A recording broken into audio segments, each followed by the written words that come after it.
Welcome to the Fringe Youth Worker Podcast with TJ and Sonny. Hello and welcome to the Fringe Youth Worker Podcast.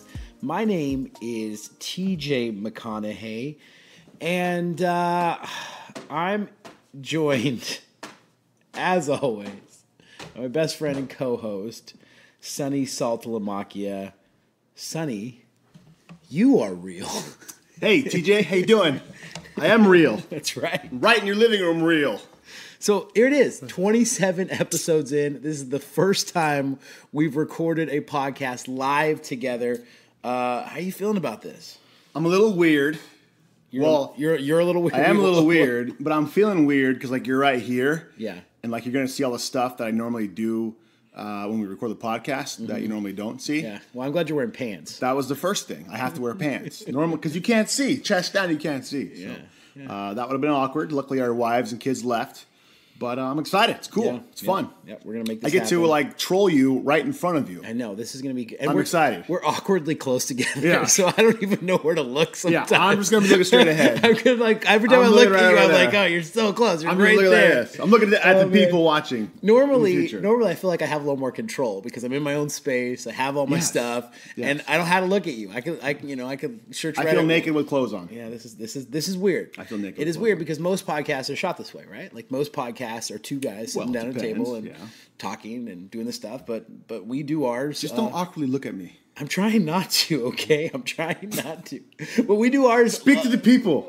We do ours a state apart. We do ours. I'm in Washington. He's in Oregon, and you're up celebrating the 4th of July with the Saltalamacchias and the McConaughey's. And America.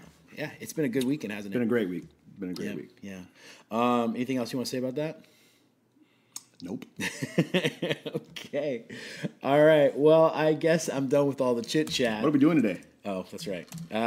We have 3 segments, our favorite segments, which are Question of the Week. I find a question for Sonny, I ask him, and then I answer the question, usually a little better than he does. Tales from the Fringe, which is just a good old-fashioned storytelling segment. Talks about either Fringe kids that we know or ourselves when we were Fringe, when we were during our younger years, or actually, us as Fringe Youth Workers. That's the great thing about our name. Like, it has 2 plays, right? Like, we could be talking about the Fringe students but also ourselves as Fringe Youth Workers. And then the last one is Pick or Flick, and I got some beauties for you today. I'm hoping you're not cheating by looking at my screen. I'm not cheating by looking at your screen. All right. This is going to be fun, but besides that, I'm done with all the chit-chat. Let's get to the show. To the show.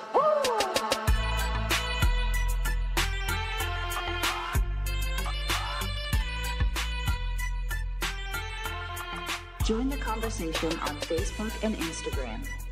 And when you subscribe to this podcast, please leave us a 5-star rating. We desperately need your approval. Question of the week. Sonny, I got a good one for you this week. It is this. What is something you wish you spent more time on doing in a week? So this is current, not just like things you wish you spent time on in the past doing, but what is one thing that you wish you spent more time doing as a youth worker inside of your field? Maybe this is playing on that guilt thing that we all feel. Guilt? Oh, yeah. You know, we all feel the guilt. Like, I wish I would do more of these things. Right. And even in good times, right? Like, even in times where it's like, I'm killing it.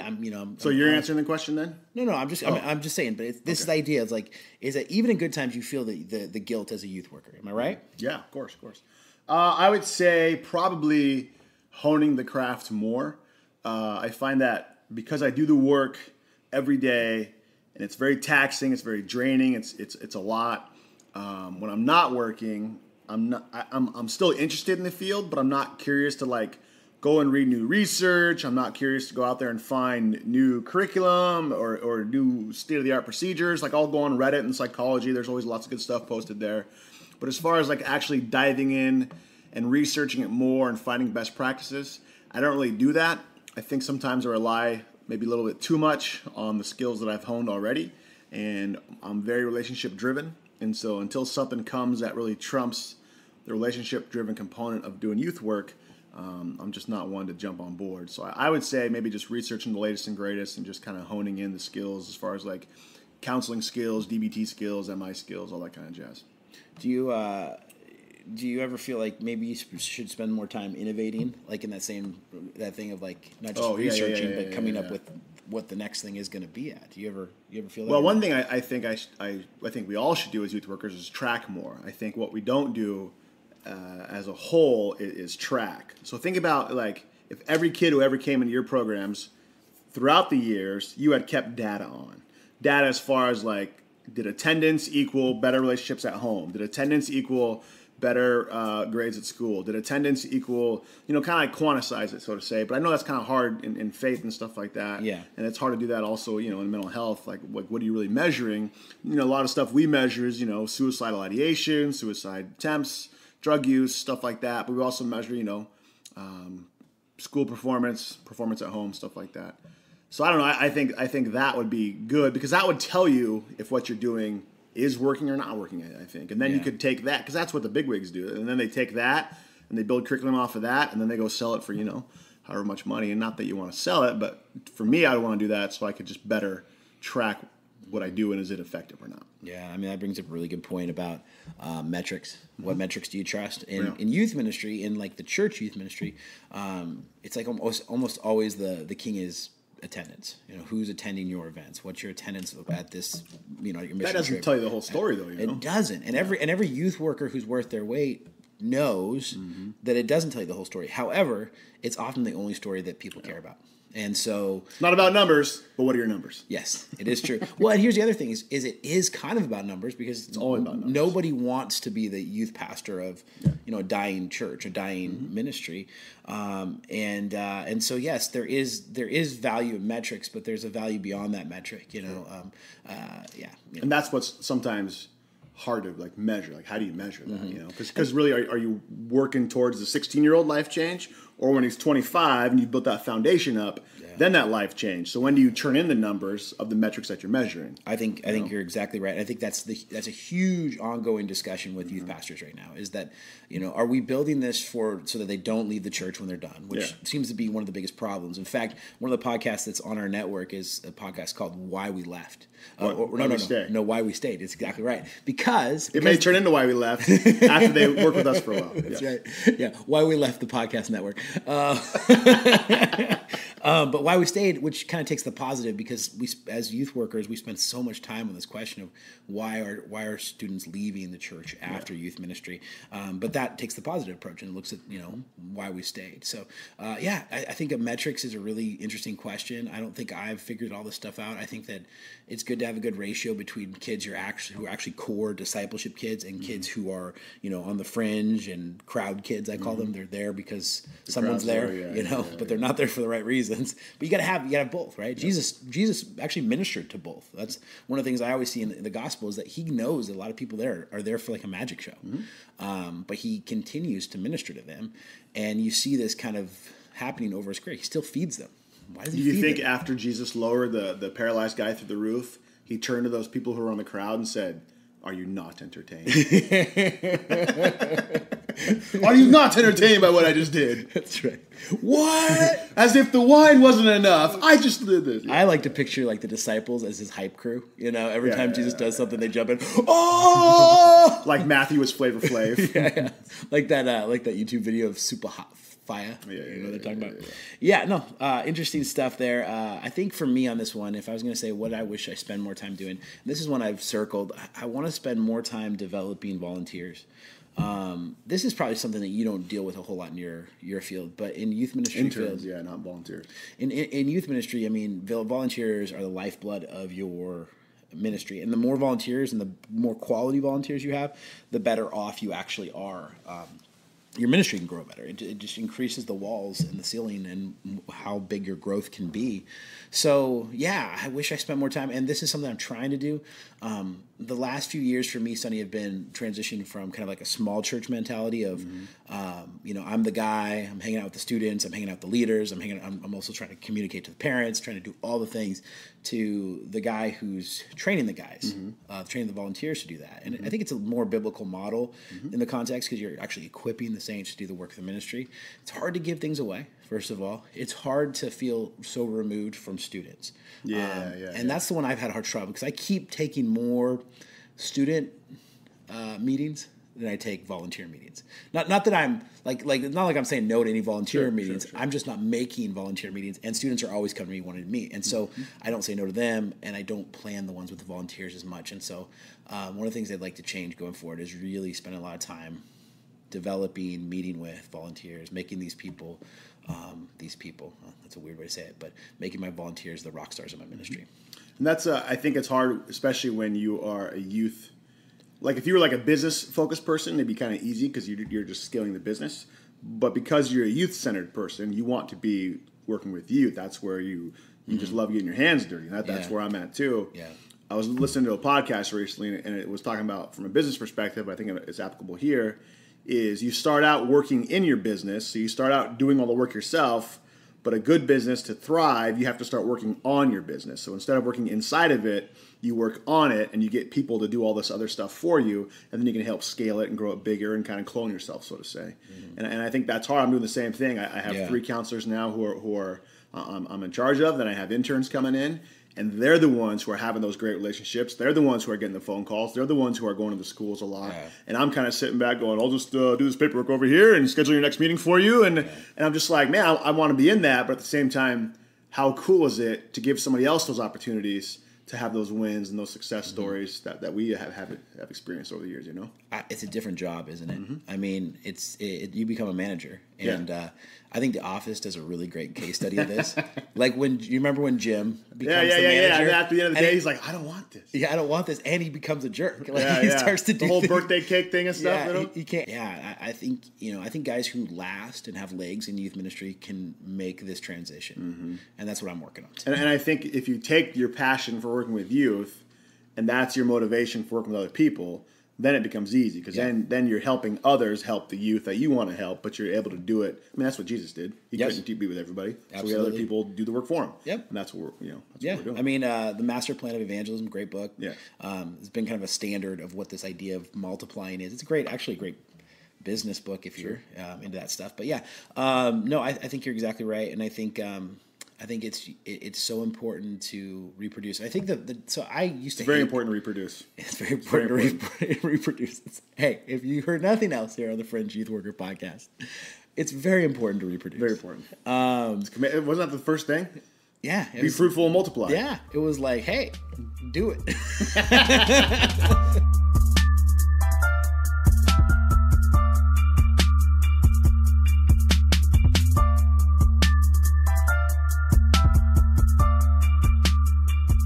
Tales from the fringe, tales from the margins and fringes of society. This is where I usually tell a cool story, and TJ tells a story about his childhood. And we'll see what he brings this week. I'm excited to see if he kicked somebody in the face or stole another pair of shoes. So you want to go first or you want me to go first? Why don't you go first? Okay. This story took place several years ago. I was doing a group, and at the time my wife was a teacher at one of the local middle schools. She was a math teacher, and she was a good teacher. And so she'd been a teacher for, I think she was still teaching at the time, I'm not sure. Yeah, she was still teaching at the time. Anyway, so I'm doing group one day, and I introduce myself, and I say, hey, my name is Sonny Saltalamacchia. And this girl is sitting kind of in the front. It was a co-ed group. And she goes, is your wife Mrs. Saltalamacchia? And I kind of just brushed past it, I was like, I ain't going to touch that, Yeah. And so I just kept on with what I was doing. And then again, she goes, is your wife Miss Saltalamacchia? She teach at Waldo? I just ignored her again. Uh-oh. Kept going. Yeah. And then she goes, yeah, that is your wife. She's a blank. And she dropped the B word in front of the whole entire group. Oh, dude. And in my head, out goes my counseling theories, out goes my faith, out goes my care for people, out goes my care for this young girl who's been hurt and abused, and blah, blah, blah, blah. And in my head, I'm like, I want to throat punch this freaking chick right now, I don't care if I get in trouble, go to the jail. I'm going to freaking rip her, whatever. And so I just kind of look at her, and I just say, that is something we will address at a later time. I'd like to move forward with the group. My and if you can't handle that, I'm going to ask you to leave.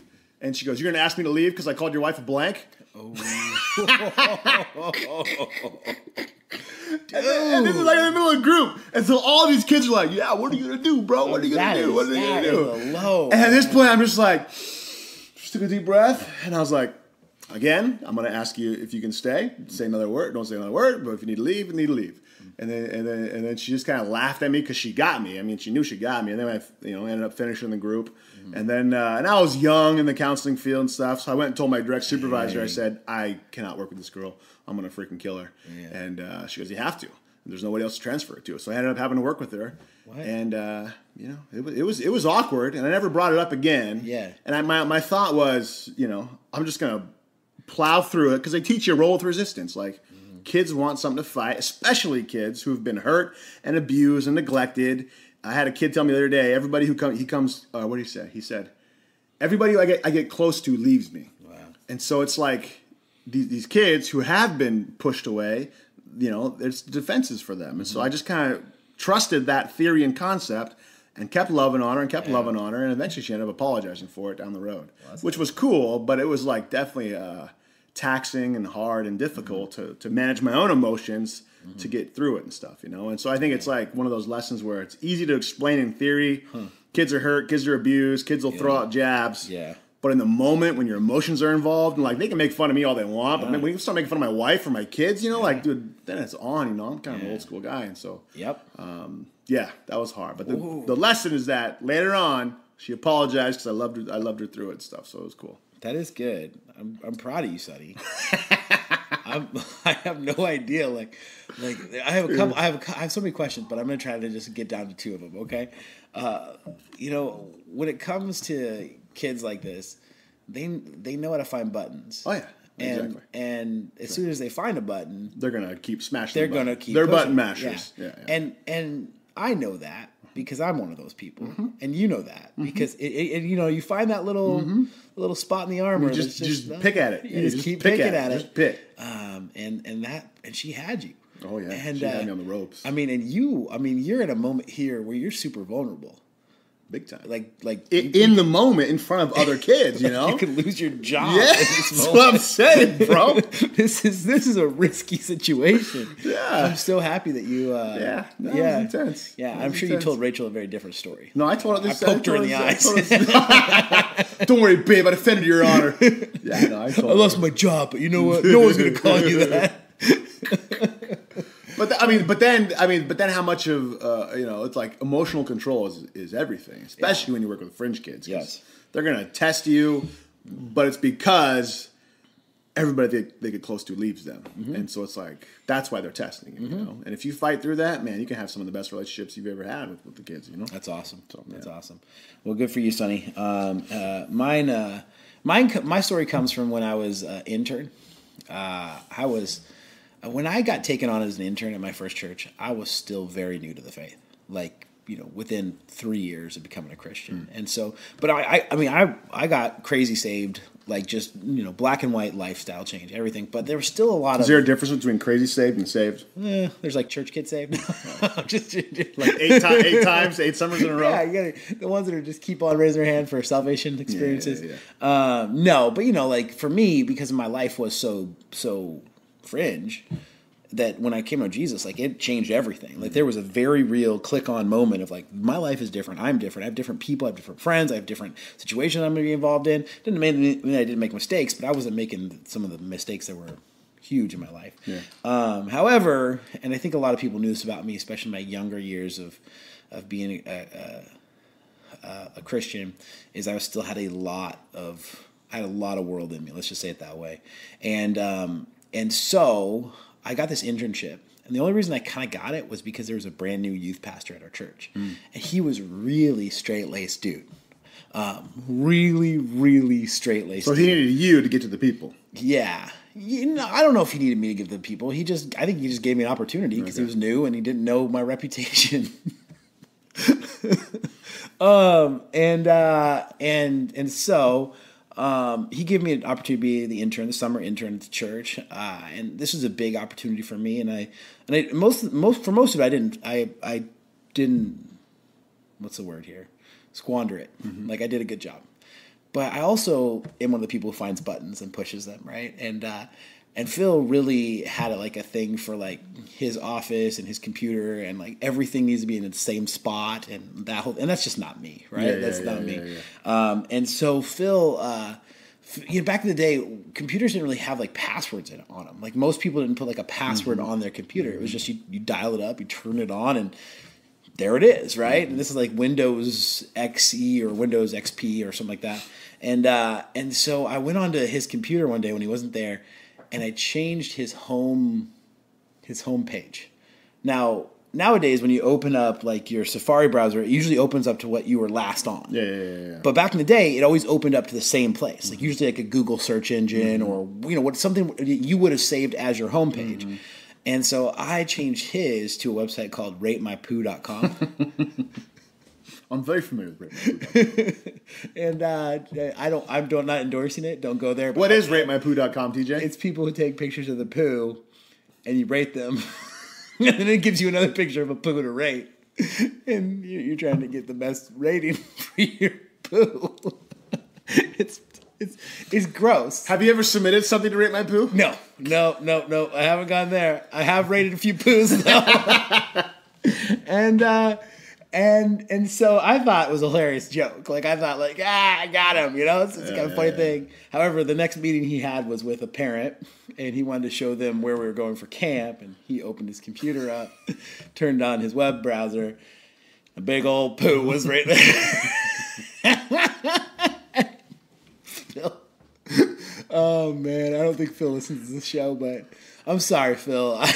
I was an idiot. Thanks for not firing me. and he was pretty mad about it. Like I'm gonna say, what was the conversation like?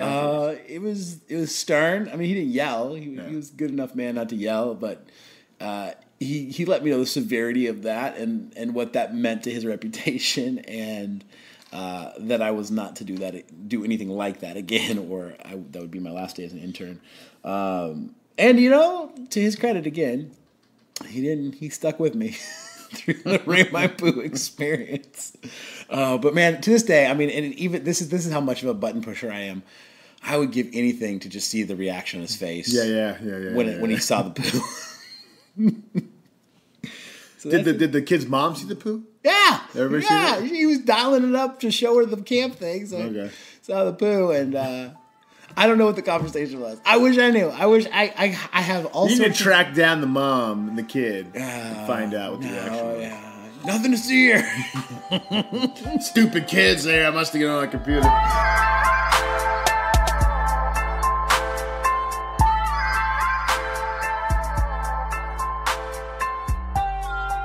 We are still listening to the Fringe Youth Worker Podcast.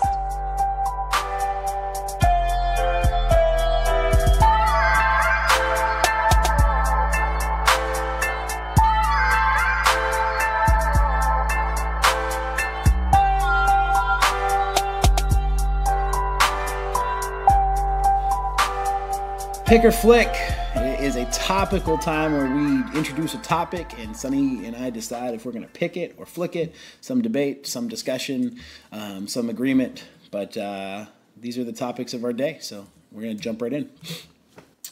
I go first? Yeah. Okay. Road trip vacations. Road trip vacations. Now, this is like you're going to drive so many hours this day, so many hours that day, go see this, drive so many hours, go see that. So are you on a road trip vacation right now? No. Okay. It kind of feels like it, but it's not because we've shifted. Yeah. But this is like, because we talked about yesterday on the way home, like road trip vacation would like suck. So I'm going to flick it 100%. Okay. Like, I like getting to my destination and chilling out and relaxing. Mm-hmm. But I'm learning that, especially as I have young kids now, it's more about their experience than anything else. And so, but just the road trip vacations where drive 7 hours one day, see this site. All right, hop in the car, drive 7 hours the next day, see this site. Mm-hmm. I cannot do that, dude. That's not your thing. I would go nuts. Mm-hmm. I would go nuts. So I'm going to flick it for kind of the opposite reason. I think I would enjoy that. And Britt and I kind of had one of those honeymoons. However, with kids, I think, especially small kids like we have, I think it's impossible. I think, their attention spans and you got about a 2 hour window. We had an hour and a half drive, and our kids were at the limit 20 minutes in. Luckily, they all fell asleep because we drugged them. No, they all fell asleep. Luckily for us, but that could have been terrible. Yeah. And so I can imagine being in like Nebraska. That's what I'm saying. Like thousands of miles away from home, looking for the biggest, yarn. Biggest yarn display. Yarn display or something like that. I don't know. I don't think I would do it. But I think like as Britt and I get older and our kids like launch, I think a destination for us would be like a sightseeing thing. And I have a dream. Not like Go ahead, Martin Luther. Not like Martin Luther King, but I have a dream to take my boys to go see all of the Major League Baseball stadiums. That'd be cool. And go to all those. But maybe it's just with young kids. Young kids, it's really hard. Maybe as they get older. Yeah, I mean that's been actually a really hard thing for me in parenting. Like one of my favorite things to do is to drive and look at things, and I've just learned that you just can't do that with kids. You got to get to where you're going to go, do what you're going to do, and come back. So are you saying I have a little kid mentality? I mean, you said that. You spelled that out. I didn't. I mean, I did what you do. I ask a few questions and brought up a few things, and then you just, it's a breakthrough. It's good. The Fringe Youth Worker Podcast. We are 27 episodes in, and we have finally broken through to Sonny. It's good. And there it is. There it is. Got any Mountain Dew? All right. UberEats. Oh, pick 100%. Okay, have you done UberEats? Many times. Oh, many times. I love it. Love it. I've done Uber Eats from 2 blocks away. Because at my old office, there was this Love Teriyaki right down the street. And I was busy. I had a bunch of work to do. I couldn't afford to walk 10 minutes and come back and get it. You're such a high-powered businessman. I just spent $5 extra to have it freaking hand delivered. And I was like, hell yeah. Uber Eats. Hell yeah. Uber Eats all the time. And so this kind of goes to the same question we just asked. I mean, like me, like going out is actually like one of my favorite things to do. Yeah. So like to lose the travel and the whole experience of it, like I tried to do it one day and I was like, no, I enjoy going out too much. And like I like being the delivery guy from when Britt's like, hey, we need food. I'm like, I'm on it. I want an excuse to drive my truck. I want an excuse to go somewhere and do that stuff. However, I bet you where I would like it at is, with youth ministry, we almost always do some sort of delivery, and it's almost always pizza because that's traditionally the thing. So Uber Eats would, open up like a McDonald's delivery or some other type of delivery. So I was doing that when I was doing some groups at the schools this last year. I had at one school I was doing back-to-back groups. I did one at 9, then one at 10, and I would have Uber Eats drop off McDonald's or tacos or whatever. I had one at 8:50. For the 9 o'clock group, and then one at 9:50 for the 10 o'clock group. And they'd pull in front of the school, and I'd be sitting out there waiting for them and stuff, and they would text you, and that's super go cool. out there and meet them and stuff, and they just drop it off. Yeah, it's legit, dude. Have you ever not gotten your food? No, always get my food. How late? What's the fastest? What's the slowest you got your food? Well, it depends. It depends where you order from. Like McDonald's, it was like give them 20 minutes, and they'll be there in 30 minutes. And it was McDonald's 1 block up the road and stuff like that. Maybe we should try that after the show. Wait, actually, can we pause? Yeah. They're coming right now. You got them on request. Uber Eats. But I also I find like just Uber and Uber Eats in general. When I do traveling stuff for work, like we're going to a conference here in a little bit in a couple weeks. We do that all the time. We're at over there. That's so awesome. It's kind of fun. So you're a pick. I'm gonna be a soft flick on that one. Like soft flick, like a paper football. Yeah. Soft flick. But maybe someday. Okay. Next one. I think this should be, it's a slam dunk for me, but you may think differently. Okay. Comment sections. Oh, flick. Oh, flick. But how much time do you spend in them? Oh, too much. That's what I'm saying. So you have to pick them. No, I don't have to pick them. Because you spend time in them. I hate them. Yes, you hate them, but you go back every day. Okay. I have flicked them 100% because I've deleted all my social media. So it's like, for me, it's like an abusive relationship. It's an abusive pick. You have to pick it. No, I'm not picking it. Did you look at one today? Yes. There you go. You pick it every day. Every time. And this is what I'm saying. This is actually a bigger point I'm trying to make here. If you say you flick it, yet you go back to it every day, how can you say you flick it? The way I flick it usually is by, if I upload something to YouTube, I disable the comment section. Correct. But you live in comment section on other things. Yes. Yes. So you pick. So for you don't even look at it. No, I'm done. I'm over it. You're over it. I'm over it. Why are you over it? Why? Tell me all the reasons you hate them. No, you tell me all your reasons. Because you're obviously way down the line than me at this point. I'm done.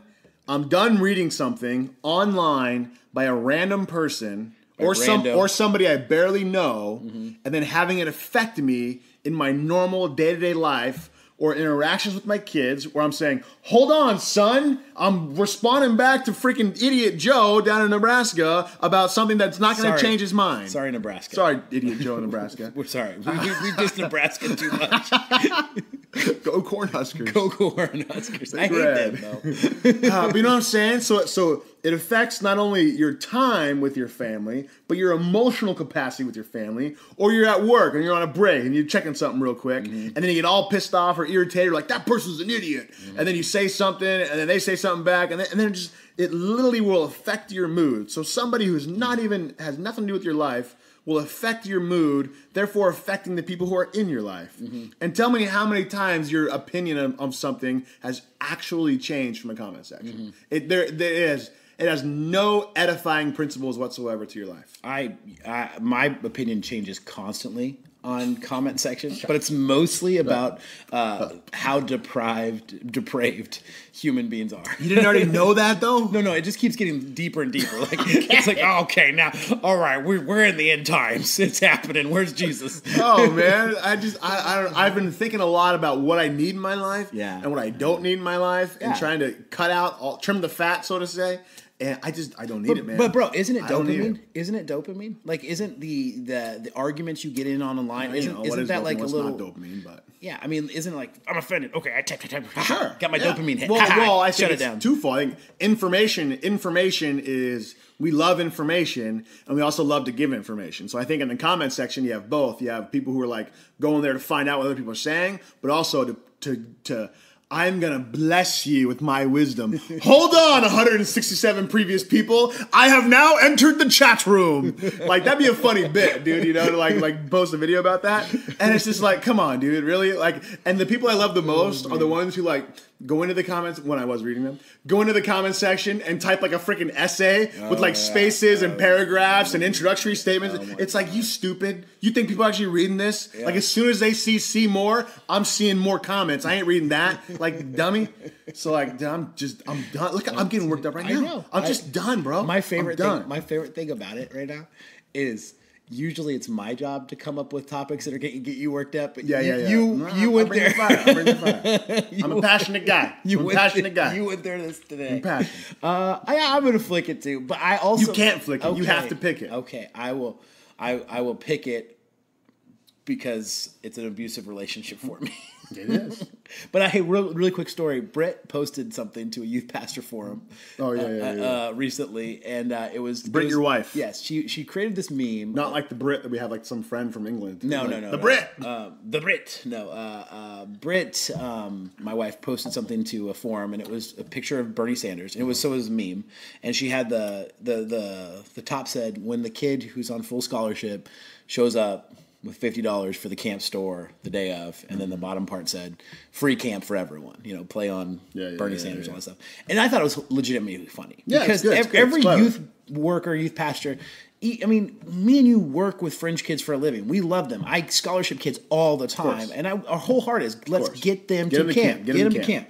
But you also know that people take advantage of it. They will take advantage of it. They're going to find the lowest point. It's nature. And so you know that there are people who could afford camp who are also going to try to get as much out of you as they can possibly get. And so it's tough because there is these situations where you feel like, oh, yeah, this kid, I gave him a full scholarship. He's really appreciative. And they do show up with a lot more money than everybody else. And anyway, it was not meant to be anything like a shots fired at scholarship kids. Now, some people took it that way. Now, here's the other thing. It had like 150 likes, upvotes, but the comment section of this beast was terrible. Let's just say terrible. I mean, is there ever a comment section that's not terrible? And Britt. Like, Britt's probably the most mild-mannered, cool person you've ever... I mean, she's the most agreeable person in the world. She makes a funny meme, and people are calling her... I mean, literally saying, you've never met a poor person before. You don't even know. This needs to be publicly shamed. I mean, these are youth workers, bro. These are people we're trying to reach out to on this show. We run the Fringe Youth Worker Podcast. And we're getting called out because we're not as sensitive to poor kids as these people are perceived to be. You just made my point. Why subject yourself to that? I don't want and then hours later, like you told us that story last night. And I've just been thinking about my own growth. Like, dude, I'm just done with it. You know, it's just like, well, it's the same situation. Why do you need it? As your Tale from the Fringe. Like I was like, so like usually I will not comment. Right. I wanted to comment so bad, and I did a couple times. Mm-hmm. But you know, it's like you insult my wife. You know, I'm coming hard. Yeah. Anyway, yeah. But remember the video you posted years ago that you know recorded Brit that went viral and stuff like that. Yeah. People were mad about that thrashing her in there, dude. Like this guy set it up. Blah blah blah. Like, dude, you can't. Like, I'm just done. Like, would you care if you're walking down the street, some random person says something, you don't care about what they say, but yet because it's social media, we care for some reason, and we're hidden behind our computers. Yeah, you know, it's the internet commando on steroids, man. It's crazy. Yeah, there's no place for politeness on the internet. No, and polite people get eaten alive. Yes. Okay, well that was a very long pick flick. I have one more. Here we go.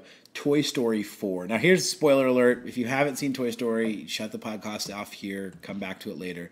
But Sonny, you saw Toy Story 4. I've seen Toy Story 4. What did you pick or flicking? It's irrelevant to me. I mean, it doesn't really matter to me. I'd probably flick it because, I don't know. It was cool, but I'm not a big Toy Story fan to begin with. Like, I was kind of older. Okay. And, like, I think my kids like it, and they liked it, so that was cool. So maybe I'll pick it for them. But personally, like, I don't know, it didn't really mean anything to me. Okay. All right. I know you and my wife had a big debate about it yesterday. So yes, maybe I should bring her on the show because this would be a way better discussion. I thought this was gonna be a longer discussion. Okay, all right. I can go in. I'll go in. No, I'm going in. Okay. This is my comment section now. He's passionate about Toy Story. I have entered the comment section. Hold up, I'm here. Get ready for the essay. All right, so Toy Story came. The original Toy Story came out when I was in 5th grade. Okay. And you got a pillow? Pillow. This is gonna be story time. Anyway, and it was transformational. It was amazing. It was like I'd never seen anything like this, and the story was amazing. And Toy Story 2 came out a few years later, and then 11 years later, they end it seemingly with Toy Story 3, which I would say arguably is one of the best movies of Pixar and the animation and all that stuff. They ended it so well with Toy Story 3. The toys were transferred to Bonnie, and Andy got to tell her all about his toys, and it was this rite of passage, and it was great.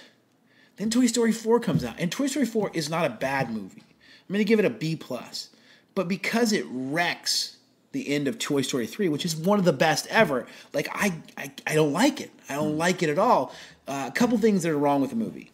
First of all, in all of the Toy Stories, the place that these creatures, these toys, get their value from is from their human. They're from their kid, and so they have life because there's a kid that's playing with them. And once they lose, that's the ultimate goal. Every single toy is to have a child. It's the theme throughout all three of the first movies. Is that they're going to write their name on your foot. Yeah, and it has some great parallels to God. Sure. I've always loved that about it. Is that there's a value to the person who the person who you are their plaything. You know, and so. It's awesome in that way. Now, so Toy Story 3 is still about that. It was a transfer of ownership. It was still about, you got a new kid, which means you got a new lease on life. You got a new chance to do this. You're not just going to get retired to the daycare, you know? You're not going to get destroyed in the sandbox. To the antique store. Yeah, all the other things. Now, Toy Story 4 comes out, and they completely First of all, Buzz Lightyear is not even Buzz Lightyear.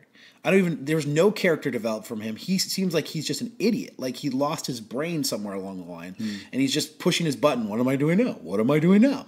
And it's just the Buzz that you knew and loved from the first 3 movies is like Buzz from the first half of the first movie. But do you think that was intentional because they didn't have a human? Maybe, but I don't think so. I don't think they were that smart. I think that there was just different themes. They just created the greatest movie ever seen in Toy Story 3. I don't think I don't think that was their point, but I don't think that they like Buzz very much as a character anymore. The way politics have gone and stuff, but I think this whole movie, the reason that's wrong with it, I'm going to wrap it up with this, is that the kids don't matter anymore. The kid, like who your kid is not a huge theme, and it's actually about Woody leaving his kid to pursue this circus road, which would totally Like, that's the problem in Toy Story 3, is that they're going to this place where they're going to get destroyed because there's too many kids playing with them. And in Toy Story 4, they're going to the sandbox where all these kids play with them, and that's slash circus, and that's an okay lifestyle because of this fierce independence. Now, here's the problem, right? Here's the problem, is that Toy Story 1, 2, and 3 fit inside, I think, values that America has, I think, departed from. The idea of dependency, and that's what these toys are. They're dependent. They're not dependent anymore. They're independent. They're woke. I don't need no person. You know, I don't need no human. I don't need a dad, or I don't need. It's just this fierce independent streak that's kind of there, and you can just see that. I don't know. There's a lot of people who like this movie. I thought Toy Story 3 ended so well. This was an okay movie. It had great, funny parts in it. It had all the Toy Story things, besides Buzz and What's up, Pussycat? Yeah, I mean, yeah, Duke. Duke Carbon. He was an awesome character. Yeah. Like, there was some really awesome ads of this character. Duck and Bunny were hilarious, but it just, for me, it lost it lost its soul somewhere along the way. So it went against what all the previous Toy Stories were about. Went new direction. And I think it also. Go ahead. I think that it also it shows what our culture has done. I think there's been a big shift in our culture over the last 10 years. But I think maybe one of the things they did with it is they purposely said, you can be free, you can live your own life, you can do whatever, which, you know, has merit in certain circles, I guess, if you want to go that way. But I think you're right in the sense that it wasn't a traditional Toy Story vibe, values kind of thing. And it made it more about, because I think the previous Toy Stories, like I couldn't even tell you the difference between the first, second, and third one. But what I know of them is that the previous ones, it was all about the kids' relationship with the toys. Yeah. And then that's what made it great, because we all have those memories of our toys and stuff like that. Yeah. Just not them being alive. And then Toy Story 4 took out the human and made it about the toys. So it's almost a completely different, just underpinning of the whole entire movie. Yep. Right? Yeah, I think exactly right. I think that it took away the best themes of the movie. So they had the comedy. It was probably the prettiest Toy Story I've ever seen. I mean, it was amazing. It was amazingly good looking thing. The humans don't look weird in it, where they have in the past. And so, yeah, it's better. But the whole thing about all three Toy Stories up until this one was getting back to the humans. And this was kind of splitting away from the humans. That was the theme of it. And I don't know, man. I mean, the whole idea for me is that... And you still give it a B+?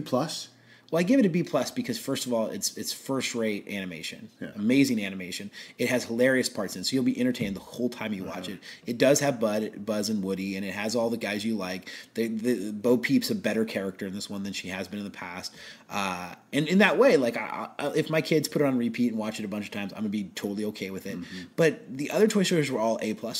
In my head, they were just great stories with great value systems, and this one was like, Woody doesn't need anybody because he's found Bo Peep, and they're going to go live their life in the skunk car. The car was kind of dope, though. That car was dope. Anyway, I feel like we should talk about the Terminator because it's the Fringe Youth Worker Podcast. That's what I was just sitting there thinking of. Like, just went on people this, like, listening sad to sack rant about Toy Story, bro. Like, seriously. Okay. Do you need a moment? Like, I didn't have another place. Okay, I wasn't gonna write in the comment section. Okay. Yeah, you were. All right, maybe I've done it a couple times.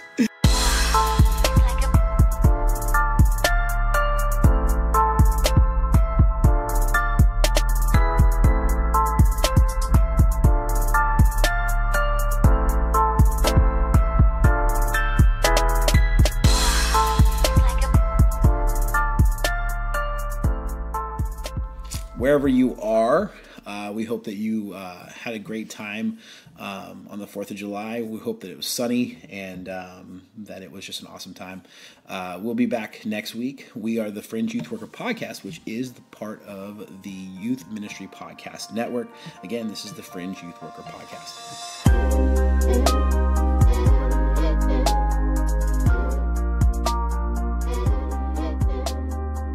Thank you for listening to the Fringe Youth Worker Podcast. Don't